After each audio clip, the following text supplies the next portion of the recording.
When it comes to happiness, the control of your emotion is crucial. As a man, you should have a purpose and know the steps you have to take to attain this goal. You should have a code of honor and a vision of the person you want to be.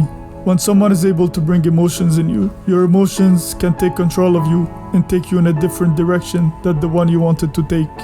Take this man as example. He's walking outside, maybe going to do something important for him, and then he sees a protest, which he doesn't agree with, so he gets angry and spit at them. In the aftermath of that is he get arrested and taken away. Other people were also walking by the same protest, and probably some of them didn't agree as well. Yet, they didn't let the action of others bring emotion in them and trouble their plans.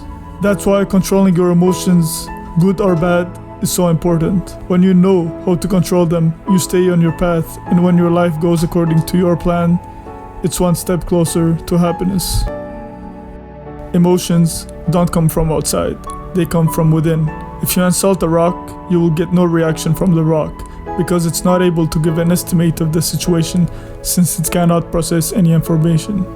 And if we take two different persons and put them in the place of the rock, one of them may get angry and lose control, and the other one might not feel anything about it and still act logically. The situation was the same, but the ability to give an estimate of the situation was different. The emotions were created within those people and didn't come from the outside. And if we create our own emotions, we must also be able to control them and suppress them. The first thing that helps me to stay in control is to know myself. When someone knows himself, he knows his weakness and strength, and he knows how he works overall. Observe yourself and learn to understand yourself better. The more you know how a machine works, the better you can control it. In the same sense, you are a machine, and if you know yourself, you will have better control over yourself. The second thing is to have a set of virtues and rules that you have written down and that you promise yourself to never transgress.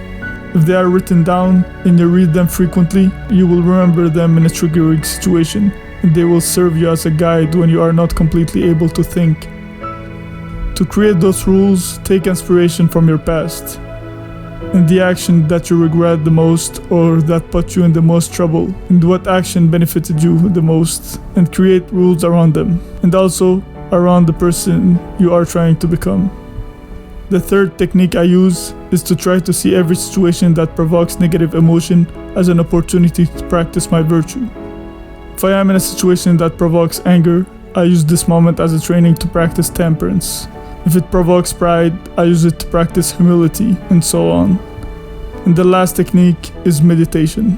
We hear a lot about meditation these days, but few people actually have meditation in their daily routine. Meditation is hard, especially during this era, where people need to be stimulated all the time. But I highly suggest you to take a moment, 5 to 10 minutes in a day, to sit down, focus on your breathing. Don't take your focus away and don't think about anything else. You will see that it's a lot harder than you think, but it will make you more in control of you. Boredom is an emotion, and it's one of the strongest. Some people prefer to feel pain than to be bored.